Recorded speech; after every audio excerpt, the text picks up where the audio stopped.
my name's Brittany and I'm from the Girl Scouts of the Sierra Nevada.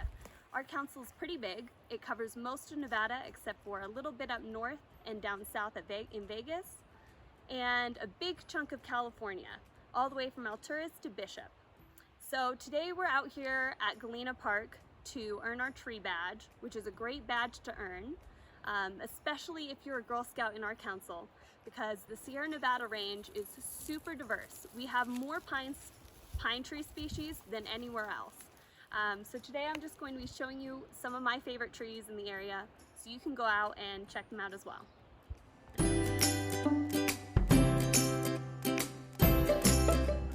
Alright girls, this is one of my favorite pines of all time. It's called a Jeffrey pine, and I'm going to talk about some of the ways you can tell that it is a Jeffrey pine. So one of the ways that you can tell this tree from others is that it has this huge chunky bark. Do you want to get close up on the bark? It looks kind of like a puzzle, different puzzle pieces. It's really thick, and if you go in and smell it, it smells amazing. This tree smells like butterscotch or vanilla. Another way that you can tell this pine from others is by checking out its pine cone. If we look closely on this, you can see that all those little spikes kind of point under. So when you go to pick up a pine from a Jeffrey, they're easy to hold. They're not going to be poking you or hurting your hand when you pick them up. So a little way that you can remember Jeffrey pines is gentle Jeffries. Gentle Jeffries will help you remember the Jeffrey pine.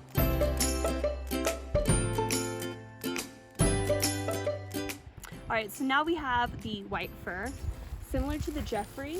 So you can look at the Jeffrey, that has really chunky bark, so does a white fir. But the white fir has more of a gray tone. It also doesn't smell awesome like the Jeffrey does. And instead of having long needles, the white fir has these tiny little needles that come straight out of the branch. And if you pick one off and you try to roll it in between your fingers, you can't. And that's how you tell a white tree from a California red fir, or a white fir from California red fir. See, it's two-sided and it cannot roll between my fingers. So that's how I know that this is a white fir.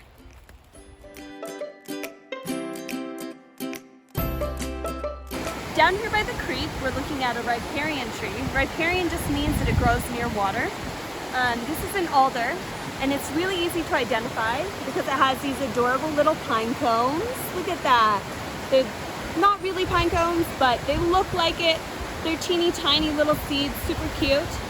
And if we look in at the leaves, we'll try to focus, you can see that they have parallel veins on both sides of the leaf. And when you count them, there should be between 9 and 12 stripes. So we've got 1, 2, 3, 4, 5, 6, 7, 8, 9. Perfect. And that is your alder.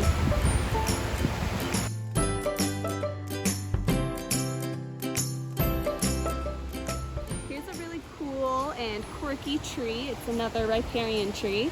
This is called curl-leaf mountain mahogany. And it's really easy to identify because they have these funky little seeds that look like fuzzy monkey tails that are all twisty curly. The seeds are like this so that they can get stuck onto your clothes or into animals' fur, and those little animals can move their seeds around, transport it. They have small green leaves that kind of curve and slender grayish stems. This tree doesn't get super big, but it's a lot of fun.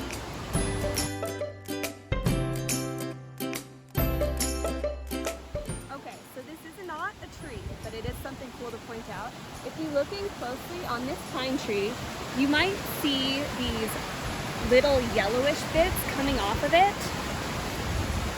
This is mistletoe. So this is a parasitic plant that grows on a lot of different pines here in the Sierra Nevada. It's not good for the tree.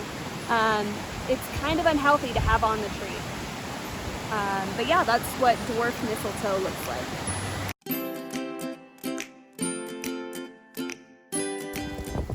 This is just a safety tip to you girls while you're out trying to identify your trees.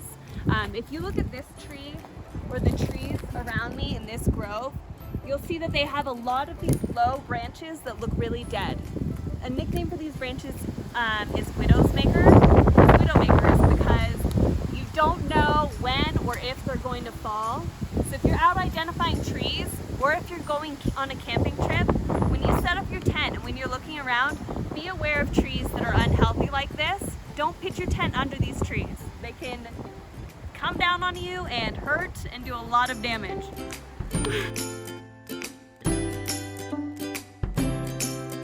We just drove up Mount Rose Highway and now we're here at the top of Mount Rose, almost, at Mount Rose Ski Resort to look at some more trees.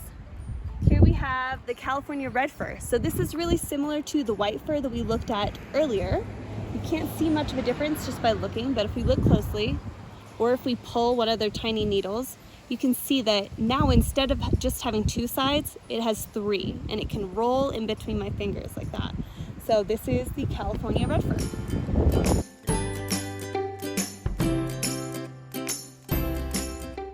So here we are looking at the mountain hemlock. We're at the top of Mount Rose Highway. So we're at an elevation of over 8,000 feet. The mountain hemlock is really similar to the wet red and white fir that we looked at earlier. So the California red fir and white fir. The difference here is if we look at the needles really closely, all of those little needles are going to be coming from every side of the stem. So there's the stem, and those needles are growing out on each of the sides. And yeah, you can kind of tell that it's a hemlock from a distance because it just has a Grinch kind of Christmas tree look.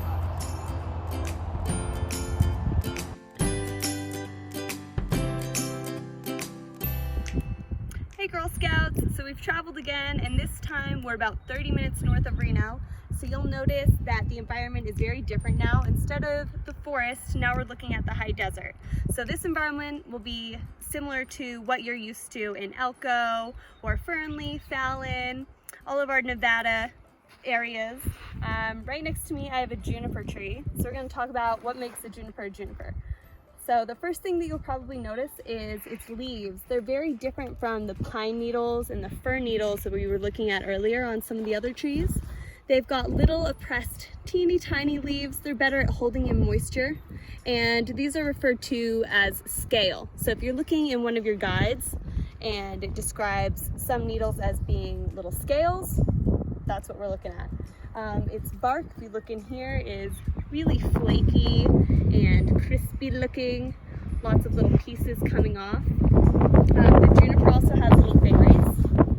And when they get more ripe, they turn more of a bluish color. But here's some little berries on the juniper. They're not edible, you shouldn't eat them, but it is something that you can use to help identify your juniper tree.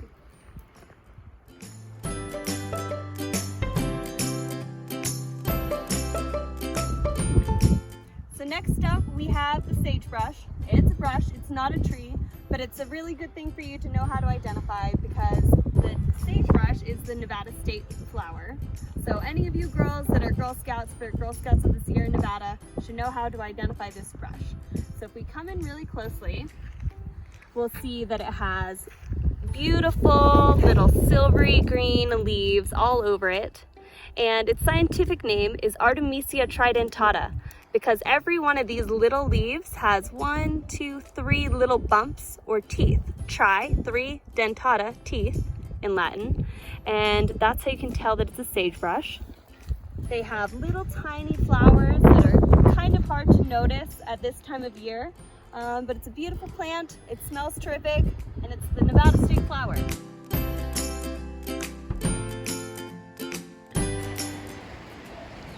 Hey girls, today we're down at the Truckee River. Today we're going to show you how to use a field guide to help you identify trees. So you can get tree identifiers all sorts of places. You can get them online, at bookstores, at places like REI. I've got a Sierra Nevada tree identifier. It's going to have trees that are specific to where we live. But you can also get different guides that have more trees for super cheap. Sometimes they come in little tiny identifiers, but we're just going to show you how to use it today. Just using our guide on these trees here. As you can see, we have some adults and a little sapling, so this is a great area to test out our field guide. Again, great resource to have if you're going to do your tree badge and you want to have something to kind of help you out. So no matter what guide you have, you're going to turn to the beginning where it says start here. So I'm gonna get up close to the plant, and the first thing it's probably going to ask you is, what are the leaves like? So as you can see, this tree has leaves very much like that one right here. So we're going to go to broadleaf trees and turn to page 12.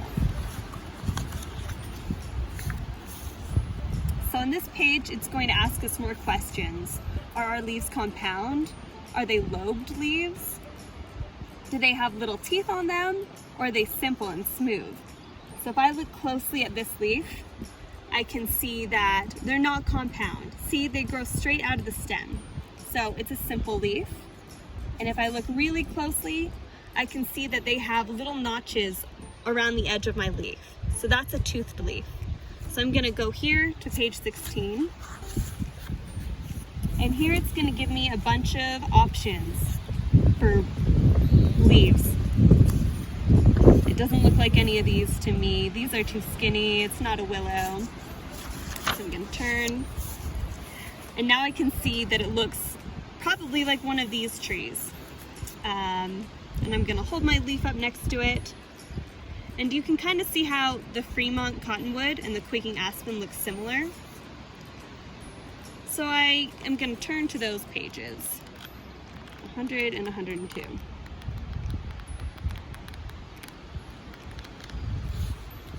So 102, quaking aspen, I already know what that looks like. And I know that the bark on a quaking aspen is very different. Quaking aspen have white, chalky, bright bark. And this bark is gray. It has a lot more texture to it. So I know that this is a Fremont cottonwood. Another dead giveaway for cottonwoods, especially this time of year, is that you're gonna see fluffy, cottony seeds blowing around all over the place. Yeah, that is how to use your tree.